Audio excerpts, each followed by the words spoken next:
Hello, hello, hello. Well, hello, friends. What's up, girl? What's cracking? I am Melanie Lauren. And I'm Hollee Chanel, and this is Dipped with Sweet and Hot. Hey, y'all, welcome back for episode 2. Hey, we in here. Mm-hmm. How did you feel about episode 1, Mel? I felt like it went really well. I It thought was so, fun. too. I know it would be because we had fun. That's what we do. The people seem to love it. They do. They do. So we have to give them more. Uh-huh. And so we're back. And so we got more. Listen, okay? There's going to always be more. Absolutely. Now, thank you for joining us. This is episode 2 of the brand new podcast, Dipped with Sweet and Hot. Our hosts are myself, Hollee Chanel, and Melanie Lauren. But Dipped with Sweet and Hot is a reference to the Chicago-style Italian beef, where one of the ways that you can order it is with your sandwich dipped with sweet or hot peppers. Mm-hmm. Okay? Now, which way do you like it? I like my sandwich dipped with sweet peppers only. Really? Yeah. I don't need... No hot giardiniera? No hot giardiniera because I don't want to take away from the flavor of the beef. People miss that sometimes. That's true. So yeah, but that's my preference. So my order is usually dips, or if I'm at another place where they use a different language, whatever. I don't like dry bread, so please put all the au jus. But then also I like both though. But I'm usually gonna say sweet on it, hot on the side. Fair enough. Because sometimes they go too crazy with the hot, and it's just like you said, it's overpowering. It is. It can be. I used to get hot on the side. So you get hot on the side, but let me know what's sweet with you this week. Oh, what's sweet with me?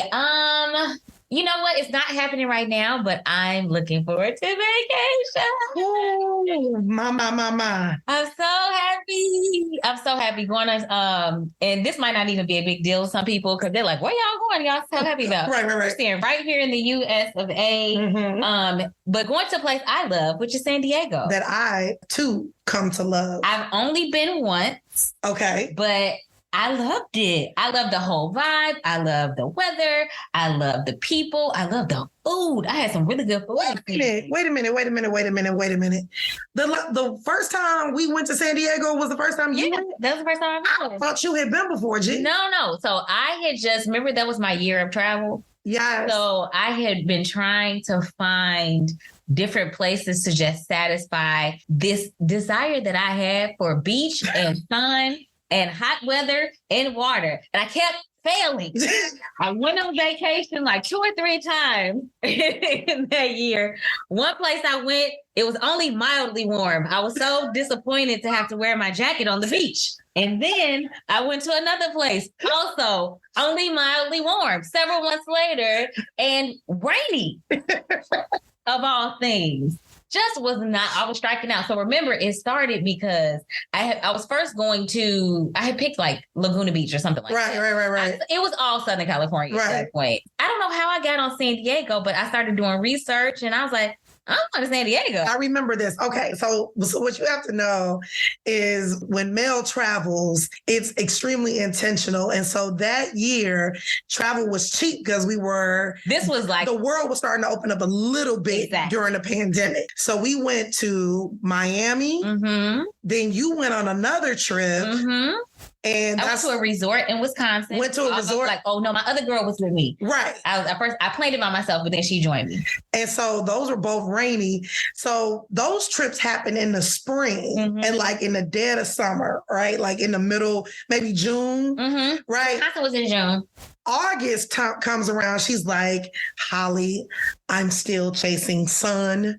I'm still chasing beach. And I am not satisfied. I wasn't. And my pocket was a little different then too. Right. The bag was a little different at the time. So she was like, come on, let's go. And so, this is a different episode. I was in the process of debating whether or not to leave my husband.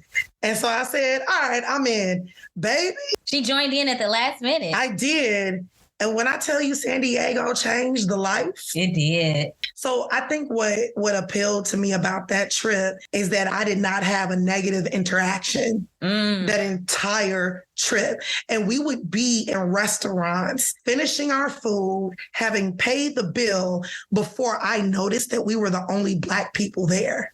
That's true. And we were the thought only about that. And typically, when you're the only Black person in the space, like you're immediately aware. I didn't think about that until you just said that just now. We would be in places and I was like, wait a minute, we got excellent service, excellent food. The people are like the other patrons around us were awesome and gave recommendations. The waiters were like, how long are you here for? You know, Melanie got chose a couple times. No, don't listen. Lies. I'm glad you guys can know very early on that she's a liar. She tried to hook this up. Don't let her tell you that it was me. In this particular case, she was trying to hook me up with our server. Anyway, he was fine as hell. Look, I ain't gonna even lie to you. He was fine as hell. Was that our first night? Yeah, that was night number one. And we had determined that he had a kid, right? Yeah, he shared that because y'all know she got all in this man's business. Of course I did. He didn't mind. What? And he surfs. I remember this. Mm-hmm. But he had a real nice figure. He was tall. Being a server wasn't the only thing he did. No, he had like a couple other things I remember going on. Yeah, but long story short, we was gonna be there for a while. So I was like, if I can't get in, listen, if I'm having marital troubles, at least at the very least, I can live vicariously through my friend. It's selfless. So hence it is. She tried. I tried. And we got upgraded. That was also part of our experience. The reason that it was fun too. Got to an amazing resort there. Baby. It was good by itself. But then, we get to the front desk. They decide to be nice to us and upgrade each of our rooms. We don't share rooms when we travel. And they upgraded each of us. Lewis was like, why? Super producer Lewis is like, why don't y'all share rooms? Because we grown and we need our own space. Number one. But number two, as good of friends we are, our living arrangements are polar opposites. Mm-hmm. Literally being the operative word. Bring the operative word. So first and foremost, I'm a snorer. She is not. She is not by any set of circumstances. And when I tell you I call hogs, I could go to any county fair and give one of these farmers a run for their money. Okay. I need a sleep study. It is on the way. Okay. Second thing is that I run hot. She does not. And so I sleep. If my room is not 70 degrees or less, I don't want to sleep in it. I don't want to do it. Meanwhile, my teeth are chattering. So we just learned early on. Collect extra coins. So that we can have separate rooms. Comfortable. So we're usually near each other. We live like next door. But we can't do that. We can't do it together. We can't do that. And then, again, this is also helpful when you got a selfless friend who's trying to hook you up. To have your own space. Look at the forethought that went. You see what I'm saying? I'm looking out for you. Better than I look out for myself. So that's what's sweet. We going on vacation. This time vacation has been well earned. Baby, because let me tell you. I told y'all my coins were different then. When I say different, I mean more. More, right. I had more then. More readily available. More of an effort to do the vacay this year. I had to put it together, and it's, I'm grateful. And that we can do it, and I am looking forward to it. I am as well, for a bit of a different reason, because what's hot with me. Mm-hmm. What's hot, girl? Is this painful growth. The growth. You need a vacation from growing. I need a vacation from growing. Now let me tell you. So let me expound a bit. Painful growth. This is just the things of life that you need to go through in order to be a high functioning adult, self-aware, being able to commune with others. But these are the growths that don't come easy. They come with tears. They come with hard lessons. And what I am thankful for is that in the midst of the growth you know that even no matter how painful it is, that the reward is on the other side. However, that knowledge of it doesn't make it any less painful. No, it's still okay. And I mean figuratively mostly. But I did stub my toe this morning and it was painful. It was painful. But you had to grow through that. I had to grow through that, right?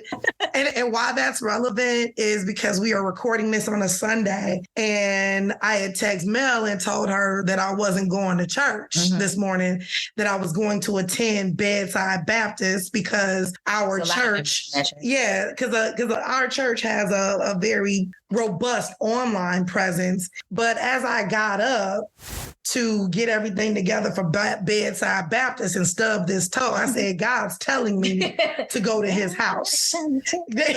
God is telling me to go to his house. And so after I stubbed the toe, I put a sock and a shoe on it and left the house. Came on to the house. You sure did. I saw her walking in. I saw her at the end. I'm like, I thought you weren't even going to be here. See, because I said, I was supposed to. So that's what's hot with me, which I think is a great segue into today's topic, adulting.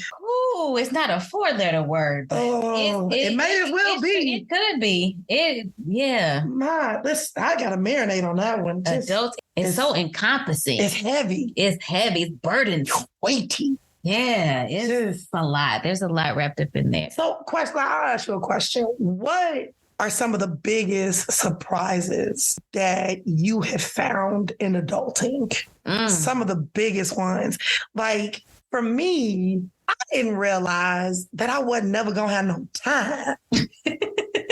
Oh, like when people used to say, I wish it was more hours in a day. Yeah. And you didn't understand that in it now? Right. And I'm going to tell you, I really didn't understand it because I was like, y'all ain't the ones going to school 8 hours a day, coming home, doing homework, got to go to all the extracurriculars and do all of these chores that my parents made me do. Y'all work an 8-hour day, pay a couple bills, whoop my tail, and that's it. And I did easy peasy, right? And here's the thing. If there were 28 hours in a day, you still wouldn't have enough time. It's not enough. No. I think for me to go along with that, one of the biggest adulting lessons has been the never ending to-do list. Like, it literally is nothing, never not nothing on this list. Like, especially laundry. Oh yeah. That's a constant in life. And I bring up laundry as an analogy to the to-do list because for me, laundry is always difficult because I want to make sure that all my clothes are clean. Right? I don't have that same attachment. I need like has anybody ever seen The Accountant with Ben Affleck? Oh. So it's a movie, and Ben Affleck plays a neurodiverse accountant who also moonlights as a hitman. He moonlights as a twist, but he's neurodiverse, and so his entire thing is I have to finish. He can never just stop a project in the middle. He has to finish, right? And that's how I feel about laundry. So you have to do it all. But the problem is that my laundry room is not in unit. Neither is mine. Which means I can't go naked to the laundry room. Get dressed now. Which means that there is going to be some clothes dirty. Because you have them on. I have them on. And that's how I feel about my to-do list. My to-do list is never done. There's always something on it because you can never just finish. Never. I think that's the biggest thing. And I don't honestly, I said it before, I'll say it again. I don't understand when people say that they have nothing to do. How? Now, I don't mean they don't have anything to do that they want to do. I mean, people literally be like all their laundry's done, all their so-and-so's done. They literally have nothing left to do on it. They're psychopaths. Okay. No. That's it. I don't believe it. They're psychopaths. I don't understand such a life. Because either that or I'm the psychopath. One of us. It's got to be, because how is this possible in 2023? And ever. With nothing to do? I can't relate. And maybe it's y'all, like some people be like, that's because y'all do too much. Fair enough. But even if I didn't want to do anything, it's some stuff I gotta do. And what about the stuff that ends up on your to-do list because other people messed up? Oh. Like other people, that's what I can't stand. Other people putting stuff on my now I got extra stuff to do because of you. Baby. So look, a little bit, I'm gonna let you into my life a little bit. My name is Hollee Chanel, but I'm also known as Auntie Hollee out here in these streets. To the multitudes, because I have consciously and emphatically decided not to bear children. Okay. And the primary reason is because I feel that there are enough children and enough tired parents out in the world. And I feel that I could help them, right? But I think I've overcommitted and overadopted. I have 3 biological nieces, and I have a multitude of surrogate nieces and nephews across the entire world. But in the midst of all this adulting, to get that text message or phone call that starts with, Auntie Hollee, can you ... What animal have I created? Okay. You definitely created this. Yeah, get this. So my oldest niece, the one who turned me into Auntie Hollee, love her dearly. She's extremely accomplished, a wonderful young woman, but she's still 18. And at the last minute, called me. Now Auntie Hollee has been enjoying the heck out of Summertime Shy. So I'm on the beach listening to live music, getting my best life. I get a text message, Auntie Hollee, ... I said, what do you want? And why do kids always ask, why do you think I want something? Hello, children, if you're listening, you shouldn't be. But we know because you never text us to ask us for anything other than what you want. Auntie Hollee, do you know how to take down a weave? Let me let you into my life. Auntie Hollee has never had a weave. No judgment. My response was, I think it's carefully cutting threads. She says, I'm getting my hair braided tomorrow. Can't you help me take my weave down? I said, sure. She says, okay, thanks. What time? I said, okay, give me 2 hours. Come pick me up from the beach. We'll go to my house and do your hair. She says, cool. And before I put my phone down, she says, oh, and I need you to wash and blow dry it too. Girl. Now you're doing too much. Now, for the guys or those who may not be well-versed in the taking down and washing and conditioning of it all, she added by saying that, oh, and by the way, she added how much time to the hour? At least. Minimum. At least. This was probably going to be a relatively simple job that would take some time. But now we've at least doubled the workload. But, super producer over here talking about, what's the big deal? You already there. you already there. And it's like, yeah, but I'm already there after being on the pier, living my best life, imbibing in adult beverages and other now legal substances. You're killing my vibe, is what you're saying. You're killing my vibe. And, Kendrick Lamar wrote a song about it, but you can't call your niece that. Call it that. Don't call her that. She's a sweet girl. She is. Well accomplished. No, she is one of the most selfless people I know when it comes to taking care of her community and her time that she gives to her wealth of nieces and nephews. I got some too. I don't have as many as you have. You're prudent. Wisdom. But she is very giving of, and they love her for it. They love her for it because she will show up in a pinch. So she complaining, but she sat there and took that weave out. I did. And she also washed and conditioned and blow dried this hair. I sure did. And that's the end of the story. So that brings up another question now. Adulting is hard, clearly. It is. And we've been saying out here on the interwebs, life be like it, right? So what makes adulting, what have you put in place that has made adulting better or more tolerable or palatable for you? I don't think that what has made adulting more tolerable for me? Community. I have been blessed with some amazing relationships in my life. And I don't mean just like, when I say relationships, I'm not necessarily talking about like romance. I'm talking about people. Having people. So I'm talking about like my friends. I'm definitely talking about my family. Everybody that's a real part of my life in any real way is a loving, supportive person. Like that's what I experience from them in different ways and honestly to different degrees. I think just having a community of, and I know that the older I get, the more I grow, you know, we talk about adulting and painful growth, the more I realize that that's not everybody's story. True. Everybody doesn't come from a supportive family.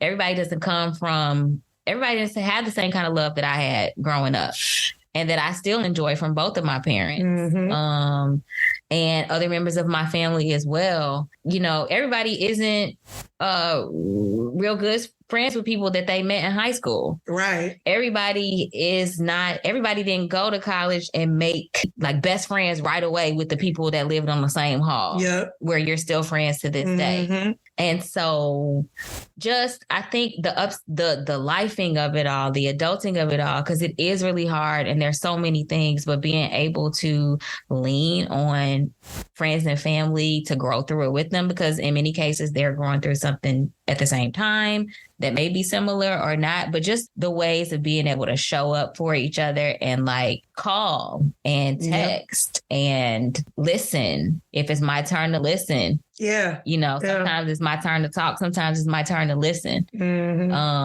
And I think that has made a huge difference. And then also just the growth that happens spiritually, the growth that happens in faith, the growth that has happened in my walk with God, my relationship with God. I very unabashedly will tell everybody listening to this podcast that I am a Christian. Listen. And I recognize that that's not everybody's belief system. That's not where everyone is chosen, but that's what I've chosen. And to answer your question, it has made all the difference. Oh, for sure. In the growing up and adulting of it all. Absolutely. And look, to that end, y'all should have heard the prayer that Melanie prayed on today. Oh, my. She set that whole church up. I was in tears and bobbing around. I almost took a lap. But I almost took a lap around that church.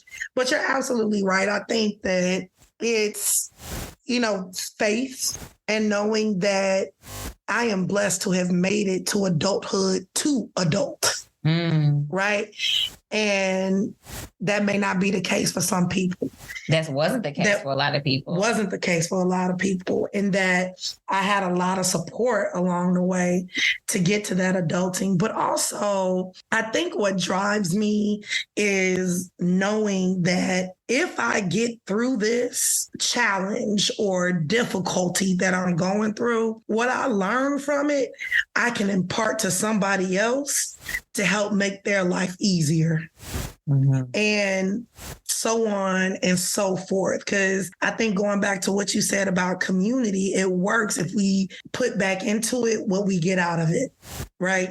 And try to uplift and work for good and uplift those around us and encourage them to uplift the others that are around them. And call it naivete, call it wishful thinking, but I just try to do my part to make the world a better place and to make it a world that I would want to live in, the world that I want to see for all of the nieces and nephews that are coming up, the children that are supposed to be our future, that, if you let it, looks bleaker and bleaker if you look at what's going on in the world, right? I can't, I'm not fit for public office. Can you imagine me being a politician? It would be hilarious, Mom.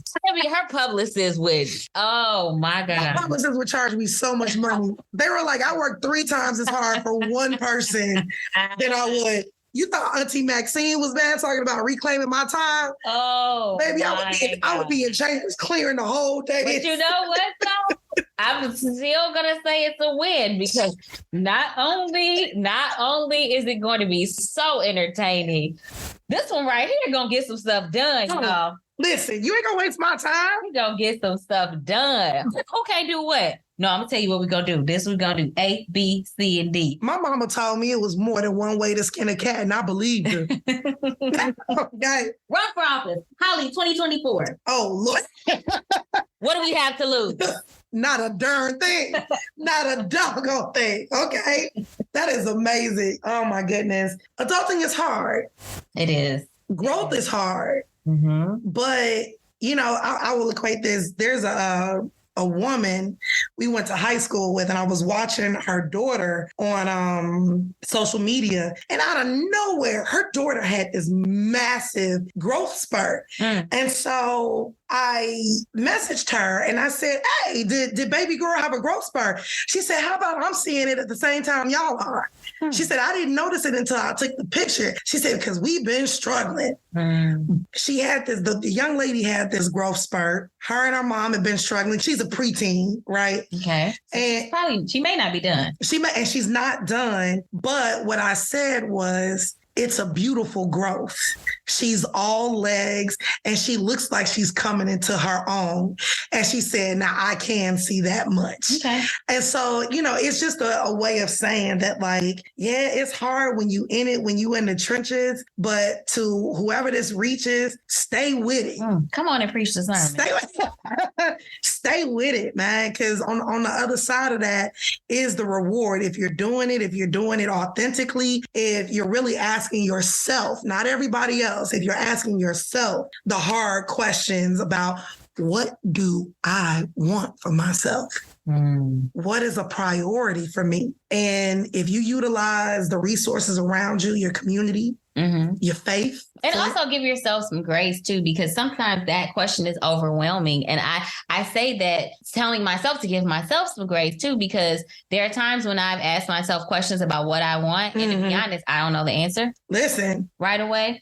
And so you know what I pray for? What? God, open up my heart, my mind, my spirit, my body, any orifice in my body to receive the words you have for me. Because sometimes we be too cloudy.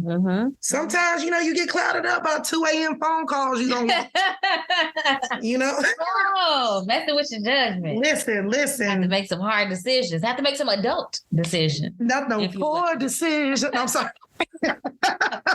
Poor decisions. Shout out to our big brother, Rob Griggs. He composed that song. Poor Decisions. Coming to a streaming service near you. 2 a.m. though. Listen. So I can't say that I've had that happen recently. I would like to end today with a version of installation of I'm Cackling. Okay. I'm Cackling. That's what we're going to call it. I'm cackling. So what you cackling about? Girl. See, and this is why it is titled this, because if it makes you cackle before you can even get a word out. You said 2 a.m. and I thought about it because you were talking about a man, and it made me think about a man who I encountered this week. Okay, now, first of all, I am not a senior citizen, but I did have to go to the bank this week. Wait. When you said go, you had to go in the bank? I had to go in the branch. Oh, my word. In person. What? To go to the bank. And I only say that because... Did you need a cashier's check? I did. Okay. I had to get a cashier's check. That makes sense. We were talking about adulting, and the failure is that I need to renew my passport. And the government doesn't let you pay that online, and they need a check, and I didn't have any. I didn't have any of my actual personal checks for my checking account. Federal government do better. Yeah. So I had to go into the bank to get a cashier's check because that's what they require for me to send in to renew my passport. Fair enough. So I'm going into the bank, and this man, the nice looking man, like, the physique. Easy on the eyes. Yeah, not show stopping. Okay. But, cool. You can do it. Cool. That sounded shady, didn't it? A little bit. I told you guys I choose my words carefully, so I wasn't going to say that I felt more strongly than I did. She's usually hot. But yeah, cool. But handsome, nice looking guy. Fair enough. Okay. So he asked me, hey, did you go to such and such law school and graduate recently? Oh, the familiar open line. And I said, no. Okay. No, I actually did not do that. Oh, okay. Well, my name is so-and-so, and I did. So I thought you looked like this girl that I graduated with. And then he pulls out his graduation photo. Okay. From his recent graduation ceremony. Now, friends, it is this moment that you're all realizing that he was flexing because he just wants her to know that he's a lawyer to up his chances of her giving him his number. Continue. So he pulls out. Yeah. I mean, Lewis, I agree. I was like, oh, you just have the picture like ready to go. Like but he shows me his graduation picture.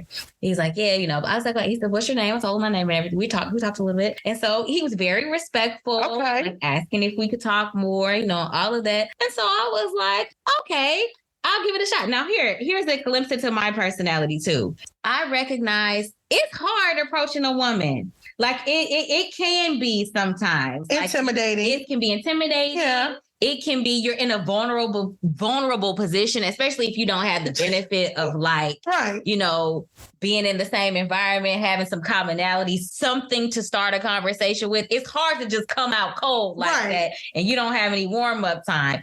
I get it. So generally, I'm always nice. The only time I'm not nice, even if I don't want to, I'm always going to be nice because it's hard to do. And as long as you haven't disrespected me, there's no reason for me to give you attitude. Okay.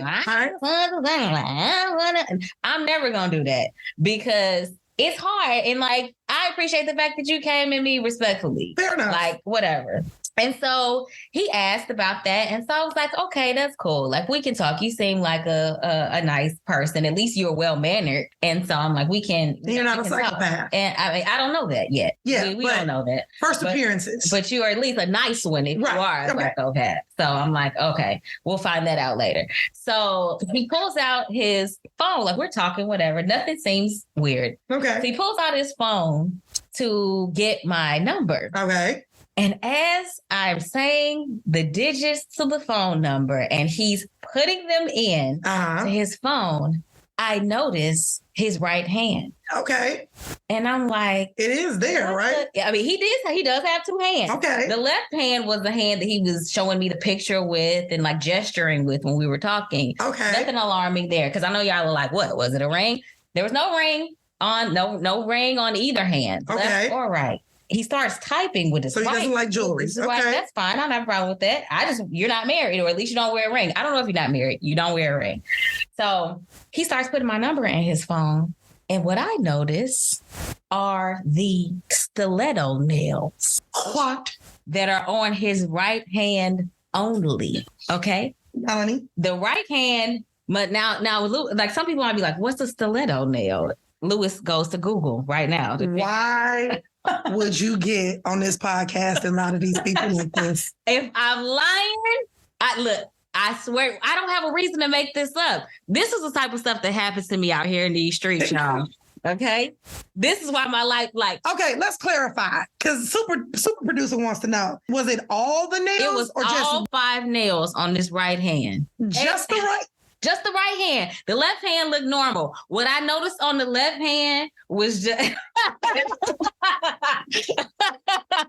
Lewis wants to know why I didn't walk away at that moment. Okay, you sure you saw all 5 nails? Because, he could have another problem, which is a coke problem.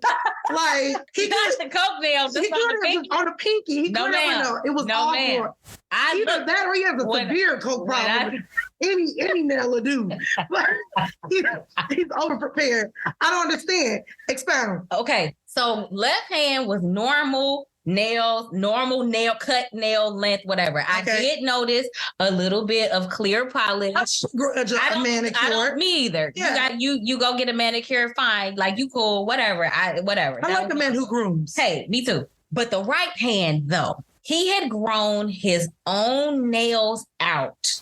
Because you could tell they were his nails. He had grown the nails on his right hand out long enough to have each of them shaped to a very sharp V point, like the stiletto nails. You see them out here, and now he's a psychopath. And he had clear polish on that hand too. But the difference between the left hand and the right hand was the very obvious, pronounced stiletto nails that were decidedly on the right hand. And I didn't say this until I was already in the middle of giving this man my real phone number.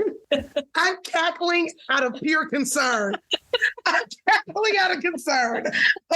Then he said, so I'm immediately like, oh. Because let me say this here, because I know I'm going to have somebody listen. Hey, man, live your life. I don't begrudge you shaping your nails however you want your nails to be shaped. SWV now. Here's the thing, though. I can't be with a man whose nails are more manicured than mine. That's prejudice. It's insecurity is what it is. I'm not secure enough of my womanhood to be with a man whose nails look better than mine. Because what you got to know about your girl is she don't go to the nail shop. Not like that. My nails are usually naked. I cut them. I shape them. That's about as much as you go in normal shape. Right. So like you said normal in naturally occurring shapes. And so that's about as much as you gonna get from me. I'm not even getting ready to sit down and take the time to stiletto my own nails. This dude's a vampire. And so I can't be with you when your hands look better than mine. I'm not woman enough. To each his own. And sisters, if you out here and you can, more power to you. If that's not an obstacle for you, you're better than me. It was a problem for me. And I immediately regretted that I was into the digits at that time. So I'm going to ask, did he text you? Yeah. What you say? I have to decide how I'm going to handle it. Oh, wait, we haven't said anything? I haven't said anything yet. Some people are going to say that's whack, and I'll take it that I haven't responded yet. I will. Okay. I fervently am against ghosting. Absolutely. That's a different topic for a different show.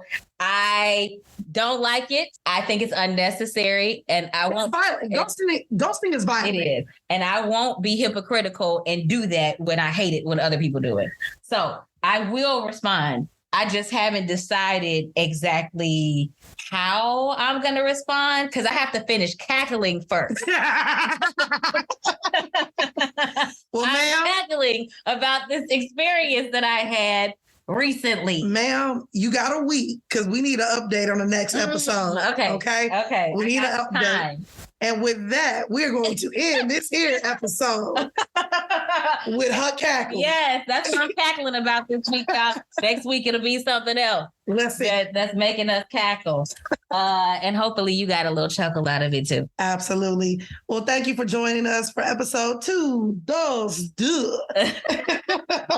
Yes, of Dip with Sweet and Hot. I am your co-host, Melanie Lauren. And I am your co-host, Hollee Chanel. And we will see you next time. Thanks for hanging out with us. Take care.